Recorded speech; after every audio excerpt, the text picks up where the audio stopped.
aquaporins. Now, aquaporins have got types. Actually, there are about 13 aquaporins that have been discovered. In total, there are about 13 aquaporins. And out of those 13 aquaporins, there are 4 that are found in the kidney. Other aquaporins are found in other structures, but the 4 that are found in the kidney, and the most studied out of that 4 is aquaporin 1 and 2. Aquaporin 1 and 2. Aquaporin 1 is found in the proximal convoluted tubule. This is where you find aquaporin 1. And then aquaporin 2 is found in the collecting duct.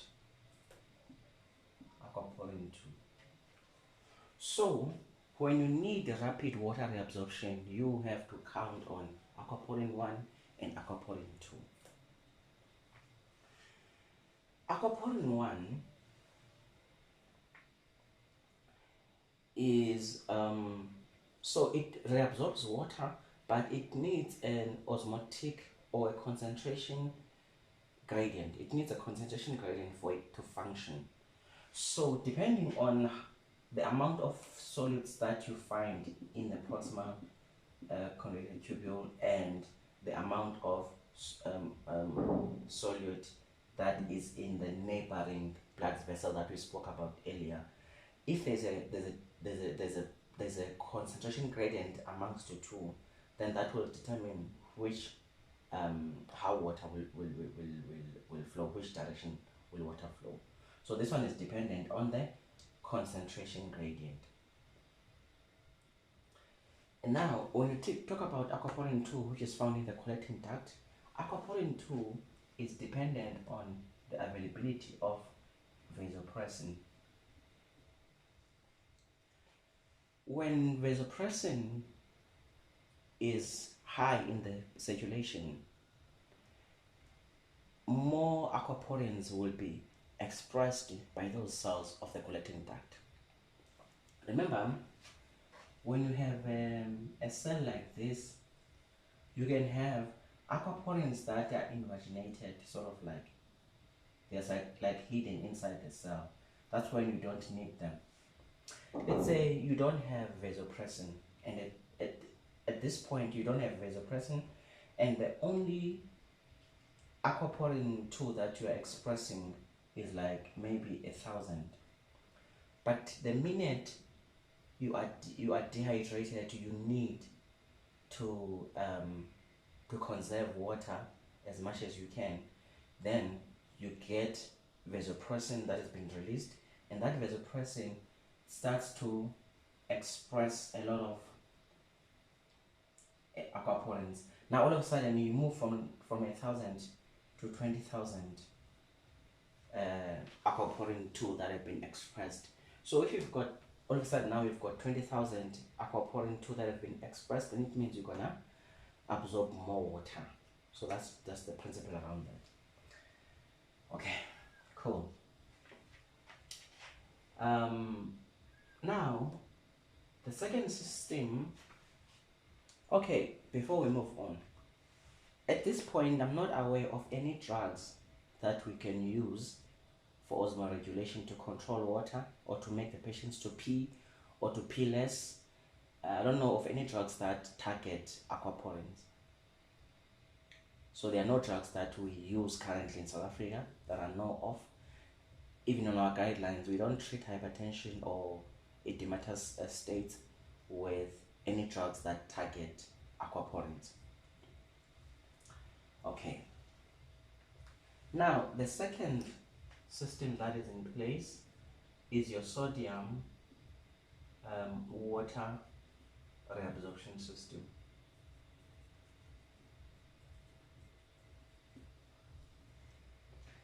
This is the system that is worth going in detail about. Oh, before we move on, yes, we are going to talk about some conditions that affect aquaporins later on, maybe on part 2 or part 3 of this series.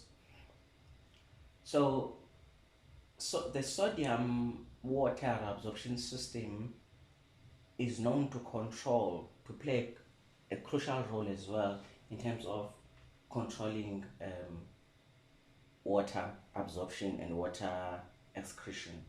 And that's the system or the mechanism that we need to know, because our diuretics, they target that mechanism. Okay. In order for us to understand nicely this sodium water reabsorption system or mechanism, we need to go back to how does the body do it when there are no drugs? How does physiology do it without drugs? So what I will do, I'll take this part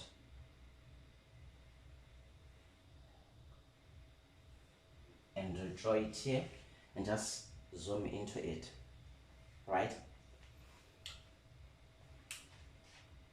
So this side here, I'm just gonna draw it like this, and this side, these are tubule cells, guys, né? So we've got the apical side, and then we've got the basolateral side, and along the basolateral side we have a blood vessel, like I said, and then we've got this.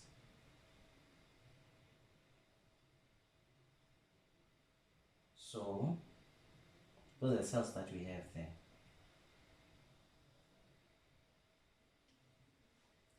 And this is our blood vessel.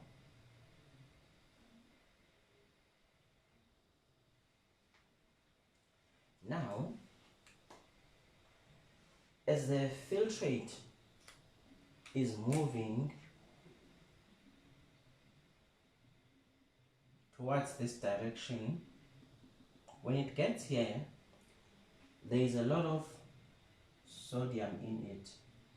There's a lot of potassium in it, magnesium, calcium, water, urea, creatinine, all the other things that form part of urine, that make up urine. Now, this is where we have to pay attention, guys. On the basolateral side, we have a pump there. That pump is called the sodium potassium Atpase.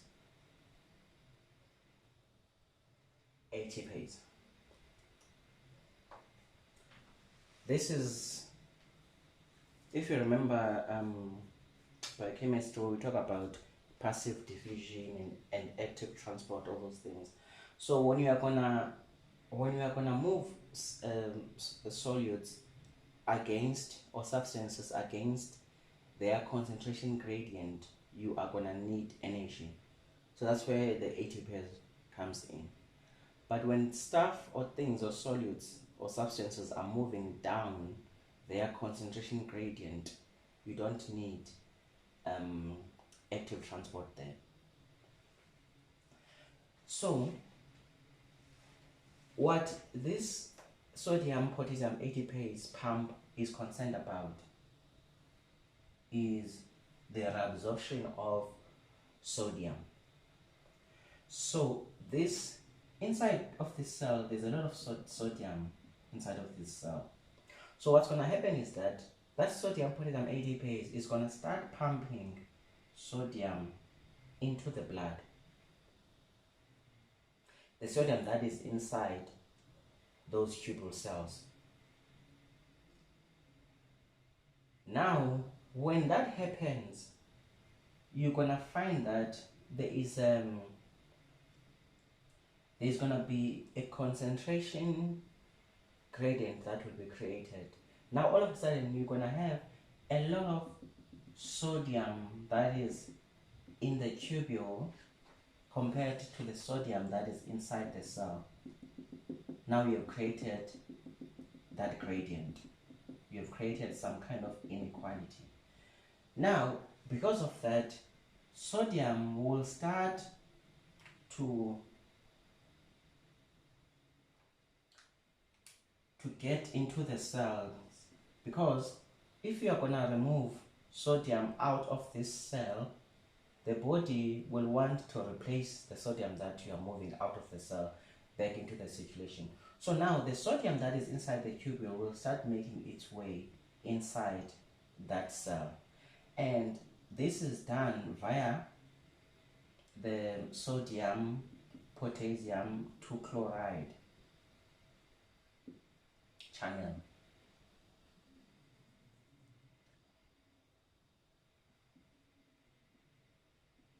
So, like I'm saying, this sodium potassium Atpase is concerned. What it wants to do is to take intracellular sodium back into the circulation to be reabsorbed back into the circulation. Once it does that, it creates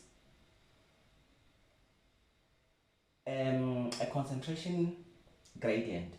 Now, the sodiums that are here will want to come in and replace the ones that are being removed on the other side of the cell. Remember, I think I forgot to mention that this is the blood vessel, like we said, and then this side is what they call the basal lateral membrane.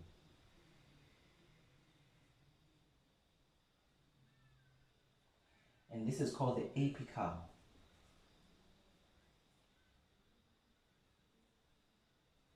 membrane, right? So the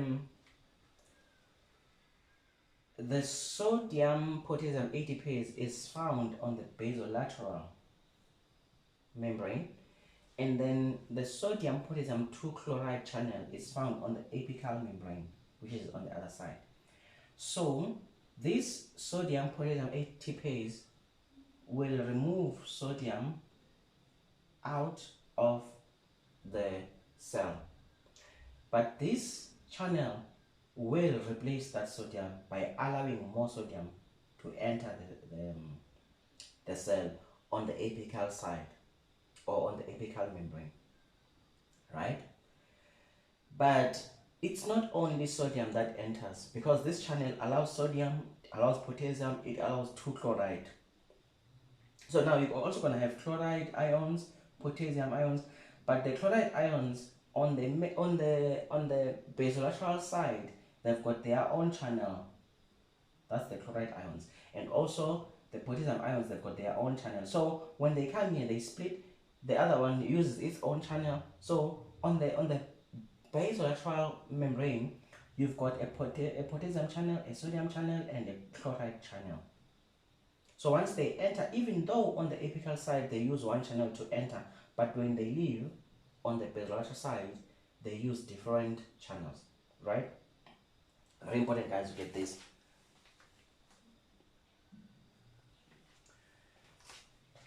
Now, let me just make space again.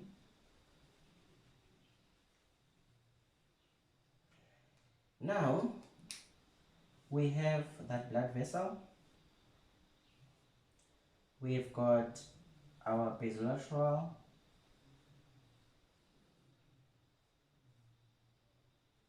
and our apical membranes.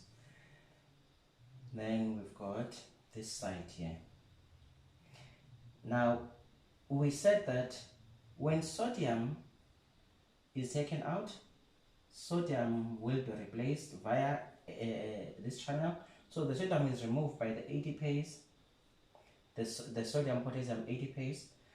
Now, as we all know, once sodium starts to get inside these cells with the chloride, water will follow. This is how you trap water. You absorb sodium because you know that water is married to sodium, so water will follow. So you absorb this sodium chloride and potassium into the cell. Now water will start to make its way as well and back into the circulation. This is how you make sure that you reabsorb your water. Okay.